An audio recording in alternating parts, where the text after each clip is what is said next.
నమస్కారం NS news కి స్వాగతం. నా పేరు ఉషా. ముందుగా ముఖ్యాంశాలు. నిర్మల్ జిల్లా బైంసా పట్టణంలోని దర్బీజీ చిన్నింగ్ లో బీజేపీ రాష్ట్ర కార్యవర్గ సభ్యులు భోస్లే మోహన్ రావు పటేల్ మీడియా సమావేశం.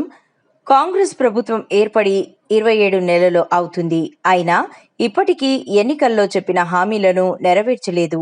ఆడపడుచులకు కళ్యాణలక్ష్మి, షాదీ ముబారక్ లో ఇచ్చిన హామీ బంగారం, తులం బంగారం లేదు. వృద్ధులకు, వితంతువులకు పెంచుతామన్న 2000 నుండి 4000 పెన్షన్లు లేవు. విద్యార్థులకు ఎలక్ట్రిక్ స్కూటీ అని కాంగ్రెస్ ప్రభుత్వంపై మండిపడ్డారు. నమస్కారం. సుదీర్ఘకాలం తర్వాత ఈరోజు మీ అందరికీ ప్రెస్ మీట్ ద్వారా కలిసే అవకాశం వచ్చింది. ఈ ప్రెస్ మీట్ ముఖ్య ఉద్దేశం రాష్ట్రంలో కాంగ్రెస్ పార్టీ అధికారంలో వచ్చి 27 నెలలు కావస్తుంది. అధికారంలో రాకముందు 120 రోజుల్లో మేము ఇచ్చిన హామీలన్నీ పూర్తి చేస్తామని చాలా సందర్భాల్లో ముఖ్యమంత్రి కానివ్వండి, ఉప ముఖ్యమంత్రి గారు కానివ్వండి, మీ ద్వారా ప్రజలకు తెలియడం జరిగింది.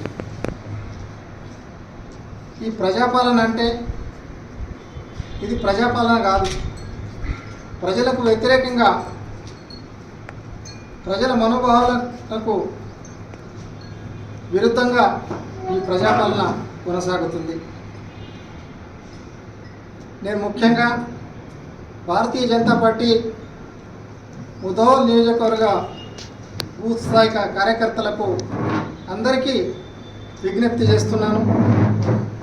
ప్రతి గ్రామంలో ప్రజా పాలన కొరకు ఏదైతే అధికార బృందం వస్తుందో, అధికార పార్టీ నాయకులు వస్తారో, మరి కాంగ్రెస్ పార్టీ ఇన్ఛార్జ్ వస్తాడో, మరి ఎన్నికలలో ఇచ్చిన హామీలపై వాళ్ళకు నిలదీయండి. కళ్యాణలక్ష్మి అన్నారు, షాదీ ముబారక్ అన్నారు, తులం బంగారం ఇస్తా అన్నారు. ఇప్పటికీ ఇక్కడ తులం బంగారం ఇచ్చిన దాఖలాలు లేవు. మా ఆడపడుచులందరూ అప్రమత్తమయ్యే సమయం ఆసన్నమైంది కాబట్టి తప్పకుండా ఎక్కడికక్కడ గ్రామ సభల్లో నిలదీయండి.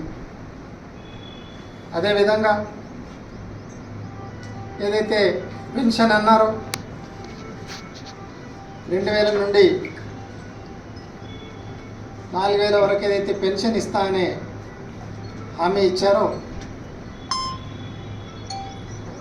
నేను ఒక్కటే మీడియా ద్వారా, ముదోల్ ప్రజల ద్వారా, మీరు అధికారంలో వచ్చినట్టు నుంచి నేటి వరకు పెన్షన్ల బకాయి ఏదైతే 2000 అదనంగా ఉందో అది కూడా తక్షణంగా చెల్లించాలి. మా పార్టీ కార్యకర్తలందరూ ఎక్కడికక్కడ నిలదీసే కార్యక్రమం మనం మొదలు పెట్టాలి. గతంలో కూడా